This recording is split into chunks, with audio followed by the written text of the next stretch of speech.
to the channel, guys. Yes, traffic has picked up.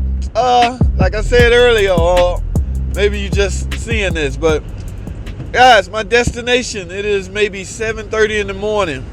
I'm headed to the Chrysler Training Center, guys. I have a course, actually a 2-day course today. All right, so I decided to fire the camera up and speak on a couple of issues on my trip to the training center. All right, yes, I get up in the morning, check my YouTube status, my YouTube section, my YouTube comment section. Lo and behold, there's a lot of questions. This is nothing new. This is all the time, okay? And from time to time, I finally get time to go and address those. Now, for my thing, I'm hoping guys are not sitting back. What I hope is guys are not sitting back waiting, like they have a car tore down and they waiting on me to get back to them to get them an answer so they can proceed. No, I'm hoping these questions came from typical DIY or mechanics that has some time on their hand. And I say that because there's no way I can get right back to you guys. Now, I have an option in place where you can get to me right away, okay? And I'm gonna be honest with you, it will require some things, okay? If you look in the description section, you will see a way you can reach me right away, guys. And that's normally for those people that need answers right now.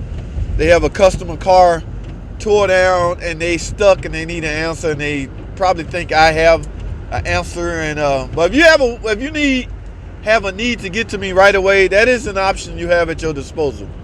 But in the meantime, please don't ask me a question and expect an answer within 10 minutes. That just ain't gonna happen. I do have a day job, guys, on contrary to what y'all may believe.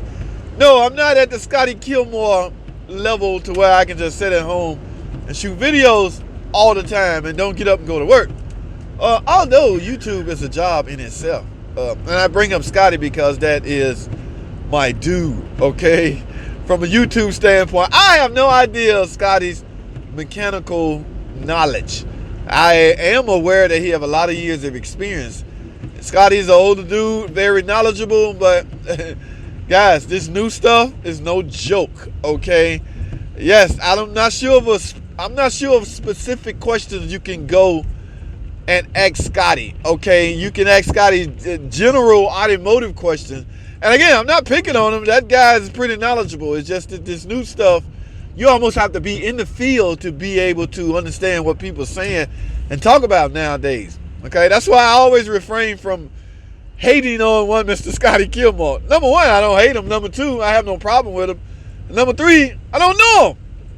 I just know him by way of YouTube, and he seems like a really nice guy, okay? Yes, I would love to have a fraction of the numbers that he have. But it's a couple of things about Scotty that bothers me. I don't know how I got on Scotty, but let me stay there right for a minute. And it's not even Scotty's fault. It's the people that ask questions' fault. Okay, just say you come over to my channel, you have, let's say, a Chrysler. You got a bunch of questions. JT, his channel seemed to be directed at Chryslers. Let me take a shot and ask JT. You go over and ask JT. JT, being the nice guy he is, he don't mind answering. But JT kind of nosy. JT tends to go into people's subscription level and see, are they subscribed to his channel? And a lot of times JT find out that they're not subscribed, but they asking him all of these technical questions. Now again, JT's a nice guy, he don't mind, but at the same time, JT is chasing numbers in the standpoint of subscription numbers, okay? Yes, and JT could likely use the one additional number that your subscription would bring to his channel. So JT find out you're not subscribed to his channel because your subscription feed is open to the public.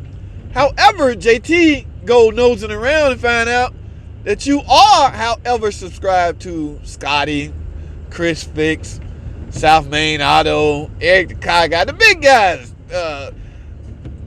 What's the other dude's name? Astro Auto Repairs. It's a lot of big channels out there. 100,000. What's my dude name? The Chrysler guy. A lot of guys are subscribed to him too.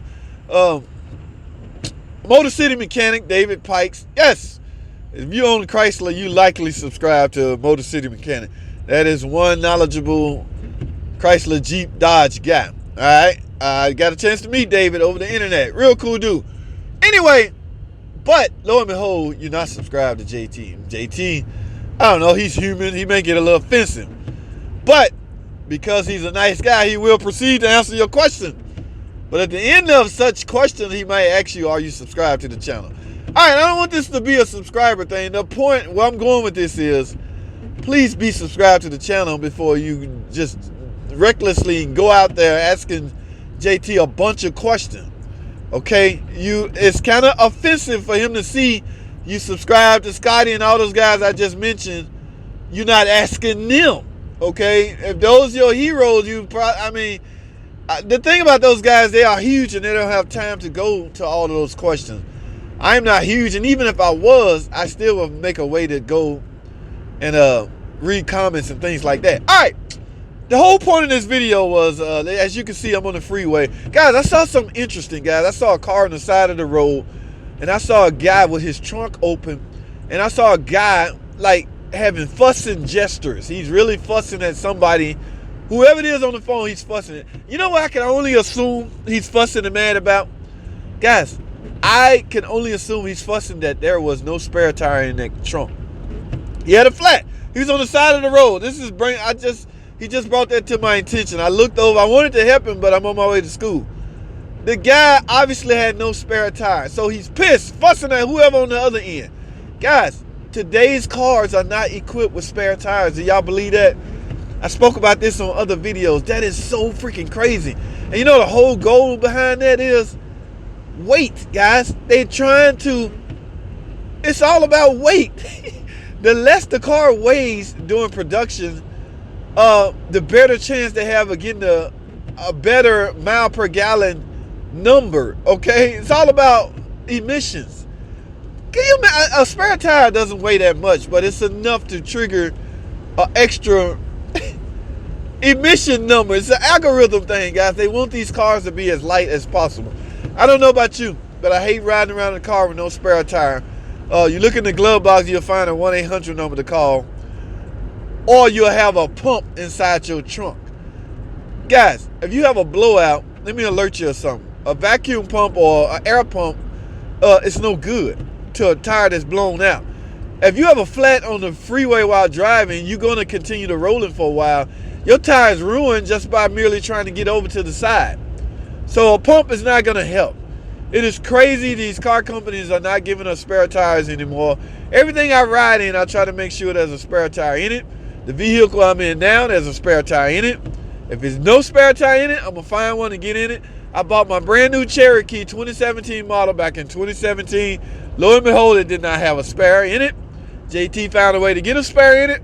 I feel better driving that car with a spare in it. And that's all I have on that, guys. If you're riding around, especially your significant other, please, or your kids, make sure they have spare tires in their vehicle. If it's not equipped with one, damn it, make it equipped with one. All right, I'm going to leave that on this note. I don't know how I got on the rant about subscriber, but this was supposed to be a spare tire rant. And it's exactly what hey, man, I ain't riding around no car without a spare tire. I'm sorry. I know, no. I'm going to leave that alone. That's all I have, guys. Stay tuned. I have a lot more videos coming up. Just me speaking and talking. All right, that's all I have on this one. Thanks for watching.